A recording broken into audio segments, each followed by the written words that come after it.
Good morning, everybody. This is Brian with Creative. Hey, I have just an update for you. That's what this one is. This is just an update real quick. As you know, I've been working on things for the fair, and I have some of the things done. And I wanted to show you, I've shown you how to do all the things that are here. We do have part 2 of the stone cage coming up, probably today, but I wanted to show you some of the results here. Going back to the 3D etch, or it was still a 3D etch, but it's when you take a 2D picture and you bring it out in the 3D. I've found some, I've got some new ones I'm making. They're still being made, but I have found something else. Remember, I like to print in panel board. Now, as you may know, there's more than one type of panel board. There's this type, which is plain white. You might think, oh, well, that's plain white. That's really good. But if you look at the back, you'll notice it's brown. It's cardboard. It's really dense. Really dense. And this does not burn in the K40 very well. You can do it, but it's really hard. You'll have to cut this. As you can see, I've been using it for the leather I've been playing with a little bit, and it cuts the leather. Barely scratches this thing. This thing is so dense that it takes probably about 12 runs with a vector cut to get to go through it, and it's not thick. It's really thin. It's just that the cardboard is so dense. I believe it's absorbing the heat, or spreading the heat out. Actually, spreading the heat out over an area instead of letting it vaporize right where you're cutting. Unlike wood would, even though cardboard essentially down the line is wood. You don't want to use this. We want to use, grab a piece right here. Oh, drawer is getting heavy with neat stuff. Okay, there we go. We want to use the panel board that looks like this. You can see how these little lines, I think you can get this without it being that way, but it looks like this on the back. It's brown. This stuff, if you look at the side, it's kind of like layered. Well, it's like sawdust. It's just all, when you look at it, you can kind of see it's definitely sawdust that's kind of just grouped together. This takes about 2 cuts with the Vector 3 if you want to make sure you went all the way through, but 2 will go through this just fine. Just wanted to give an update on that because some of you may have the K40 and are trying it out and having the experience saying, well, he used panel board and it's not working for me. Well, if you're doing that, that'd be why. Another update on that is, on the 3D etch, when you're using the panel board, it's sometimes, as you saw the other one, it's sometimes hard to see the detail coming out. I have since tried to, I did a little experiment, and I put some spray paint on it, some silver spray paint, and this is the result, and you can clearly see the background just popping right out of that. It just flies out, which is great. It brings it apparently, I was worried it would cover the detail up, and for super fine details that might be the case, but for every other detail it seems to bring it out really well. I mean, look at that. You can actually see the leaves just flying out of the background there. That is amazing. And this was done with just regular silver spray paint. Boom! Right there. I got some other kinds of paint that have this nice handle and are really good. They'll adhere to everything by Krypton or something, or Kylon or Krelon or whatever.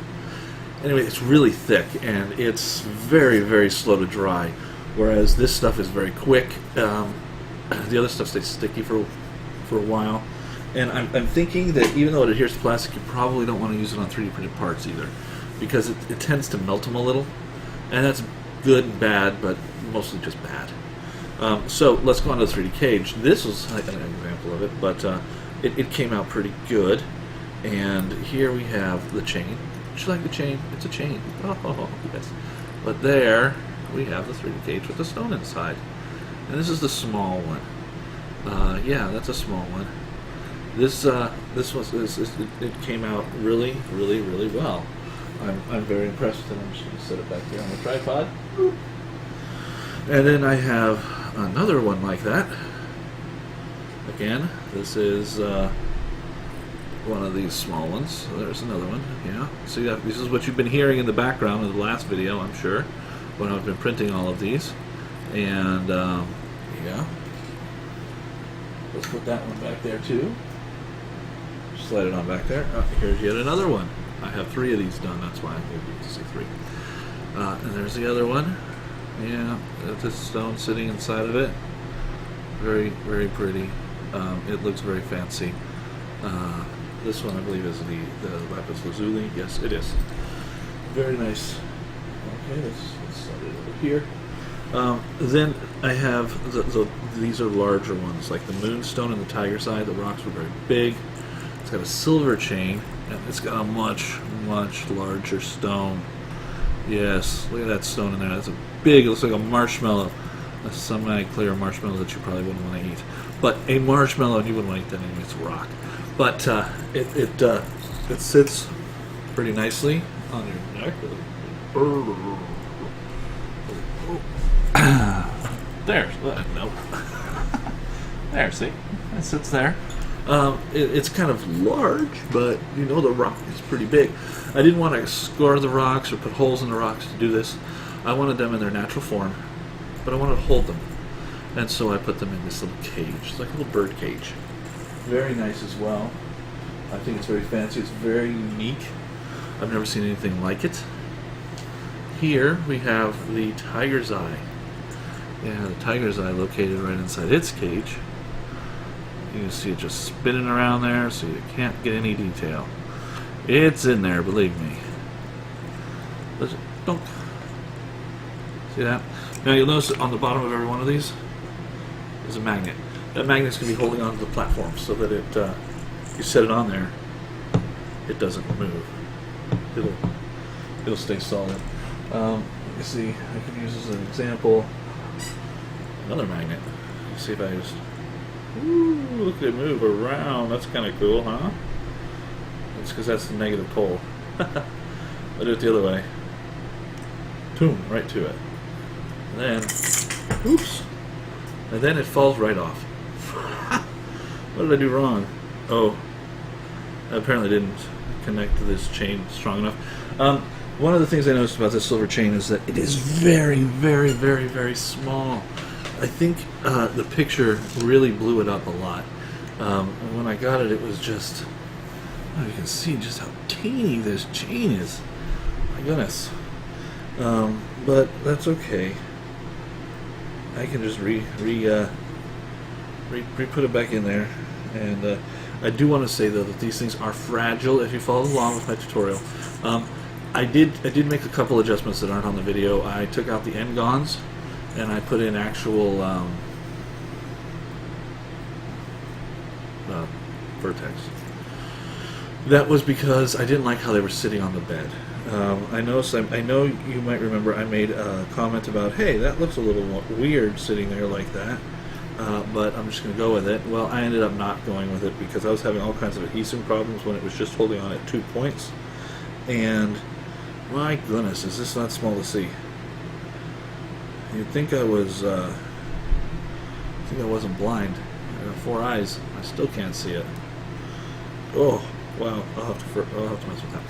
So I got that one, and then I made one for home here, and this one has a, this is a medium one, and it has inside a hematite. It has a hematite right in there. You can see it shining through because hematite is so shiny when it's polished. But I wanted to just show you some of these things that I came up with here. Give you a quick update. Also, when you shine light through these with the decal on it, just amazing, really amazing. They just bring out so much detail in that picture and look fantastic. Later today, I will be doing the part 2. I finished a modification for my K40 there, which is using this gigantic Peltier cooler heater thing. The heater has got this giant heat sink on it that blows air with fans out the back, and then it's got the little U chamber for the water to go through. I have it coming out the back because I'm nervous that it could get cold enough to create ice, and you do not want ice in the laser. So it's going into the bucket. It has to cool off a 5-gallon bucket of water. Well, there's only 4 gallons in there, but it's got to cool off 4 gallons of water, which is incredibly slow to do. It does get cold. A little disappointed it doesn't get as cold as I was hoping. I was hoping it'd be like ice water pouring out of that thing. Instead, it's cool water. Cool water. So it works.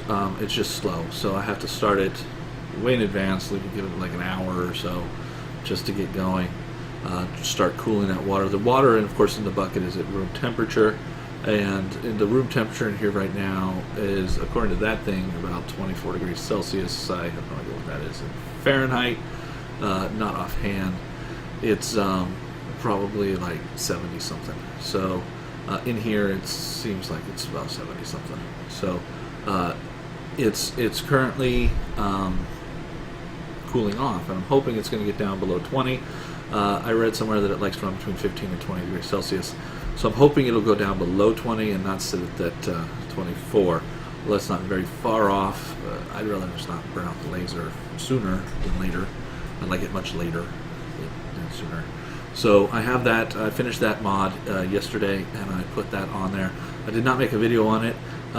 It was sloppy, but I just had to make a box, and then apparently my measurement skills sometimes lack, and I used lots of shims to get some height, and it just didn't come out very pretty. I used that board that we don't want to cut with on the K40, which I found out with. But yeah, it's all right. It works, and so it's cooling down the water. And I will be doing the video later today on the plaques for the chains, on how to make those. I'll be doing those in Photoshop, and we'll be printing them out, throwing them into Inkscape to do the SVG file, and then we'll be putting them on the K40 and printing out ourselves some really nice plaques. I'll be using a Dremel, likely a smaller Dremel, like this Dremel. I do have my big Dremel in there, however, I think I'm going to want to use a smaller Dremel, this one here, to try to sand out the areas for the magnets. I probably won't use this head. I will use one of those other ones that doesn't have a screw at the tip, so I can just sort of, and for the magnet size, which we saw when I tried to hook it to this thing here, which it actually kept, which is a 0.5 inch magnet right here, as we saw in the video for the cage, the stone cage. Same magnet. It's going to go into the plaque as well, so that we can hook this to it and it stays hooked, and not have to worry about it falling off if someone bumps your desk, or if at home, if you have it on something, it won't just fall off. And that's the point. So making things that are creative but also useful, or not just going to break. And these, I will warn you again, are fragile. I had made one before. It was my test, and not this one. This one was a test too, but it was a test, and I dropped it in the kitchen on the tile floor, and it exploded. It's like a hammer hitting this cage, and it is ABS plastic. The cages are ABS plastic. No, they're not all ABS. This one is actually PLA. The ones like this, this is a small cage that's done, and you notice they were all like copper and silver and such, but this is how they looked before that. This is a sea green, and the magnet in the bottom, you can see it in the top there. The lid actually, beautifully, this is the small cage. It just snaps right on. That's really nice. I finished printing them last night. Wally here did. It took 3 hours and 56 minutes. 9.6823 meters of filament. It's quite a bit. And usually I can't pull these things off for a while because it's so hot. I was burning my fingers pulling that one off. So let me reach in here and whoop, there we go. Let's pull off our glass here. And look at that. There they are. These are the ones that I need to finish off, plus this one right here, to finish off making for all the rocks. This will be the last of them. And then I've got to go ahead and I've got all the lids sitting right over here. I've got to go ahead and take these off of this. They look kind of cool, like I do like that. I watched a video the other day where a person did this all the time. That was kind of annoying. Just hold it still. Let me see it. Don't shake it. Don't shake it. It's not an earthquake. But so they're all here. You can see we've got the mediums sitting right here. They're like this size. And then we got the smalls on the other side. They're much smaller. And I really did this because it's based on the size of the rock. I don't want it too tall, and I don't want to put a little rock. I want to put a little rock in a medium, so it's just like, you know, swimming inside of there. I would rather put a little rock inside of a small, so it's nice and tall. It's nice and tight, and it holds well. That's the goal. I want it to hold well. Some of these are just too big for the smalls, as we see here, just too big for the smalls, but they seem to fit in the mediums just fine. And so that's the goal that I'm going for. So I gotta get these off here. And yeah, you'll notice on this one here, I did take out the bottom of it, and I used the magnet to show all the way through. And that's because I put that wall on the bottom a little thin, which you may have noticed if you've printed them too, and that I needed to take it out, but it also was a little thin anyway, so I went ahead and I just took it out with the Dremel, actually with the sanding Dremel, this one here, and just and fit the magnet in. You do notice, I'm sure, that there's some shrinkage, so while you're doing this you might have noticed that, hey, the magnet doesn't fit in, but it fit in the picture. I saw the picture. Well, that's because PLA, ABS, all 3D prints, when they cool off, they shrink. And I had mentioned that in previous videos that they do shrink. You need to account for that, but it's really hard to account for how much it's going to shrink because that's an unknown. So generally, when it's done printing, as long as it looks good, you can just take it and you can sand around it. You don't want to sand too much because you do want to get it at least in the ballpark, because you don't want to go through your layers, your outside and inside layers that you put on there. I can't remember what you call them, wall layers. You don't want to go through your wall layers and into your infill. You want to go ahead and make sure you stay at those layers so that you have a smooth surface on the inside and you don't go into where you're going to have your rectilinear or octagonal infill. So best to keep that in mind and try to get it at least in the ballpark of what you're trying to do. I just wanted to come and give you this little update, and we're going to be going and go blah, blah, blah, blah, blah. You know, I don't do bloopers. That would be a blooper. I would probably put in a blooper reel, but you know what? This is more live and creative. We work together to go through things. Some things work, some things don't. Sometimes I just can't talk straight. So, no. Oh, looky what I just did. I just broke one. Oh, I just broke it again. Oh, I'm going to have to reprint that sucker. Oh, look, more little pieces flying off. Yeah. Oh, man. Dang. See, sometimes things don't work. And I didn't get this one off. Normally I like to take it off while it's still warm. Not cold, but as I said, I did this last night and I went to sleep. Now, I didn't go to sleep until very late. But I did go to sleep, and it had hours left to go. So I was like, okay. I mean, I didn't start it when I can go to bed. I had watched it for at least, 2 hours. But it looks like it had about 4, and, well, I think it was at 3 hours, 56 minutes. So that took a little longer, and if I'd just done that, it would have been fine. But like I said, these are fragile. You have to be careful with them. You don't want to. You want to use something to take them off, so they stay in one piece. These are not metal. They're not like, oh, I've dropped plastic things on the floor before and they didn't break. Well, I can drop that on the floor. It's fine on the table. But if I put a rock in it and drop it on the floor, that's a different story, because this will act like a hammer, like I said, and it'll bust through those bars in that cage real fast. So we don't want to do that. You don't drop these.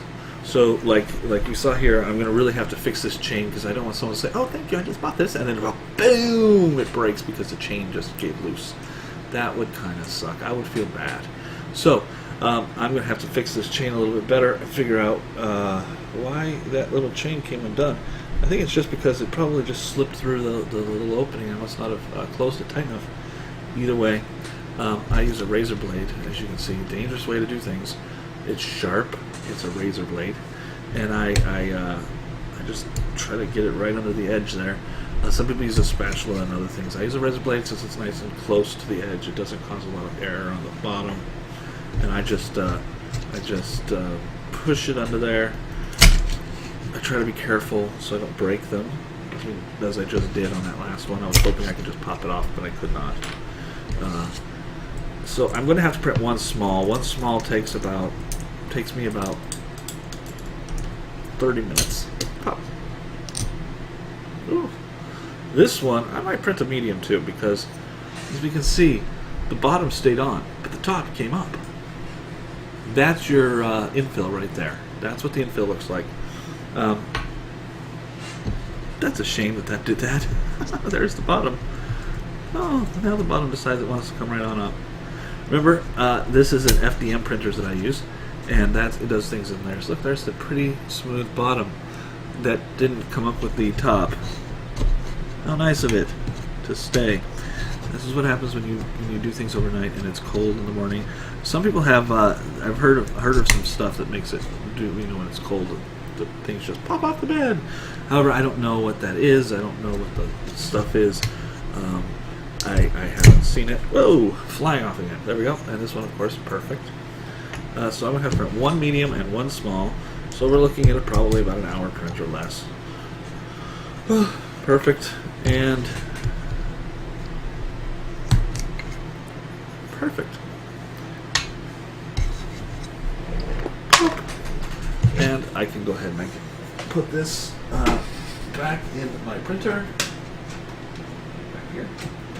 There you go, Wally. There's your tray. Alright, so Wally's got his tray. I can just pop right on over here. I have Wally up. I can exit the preview mode. I can remove. I need to have one small and one medium, so I'll just remove these. And I will remove these, leaving me just with those two. And it'll take 53 minutes.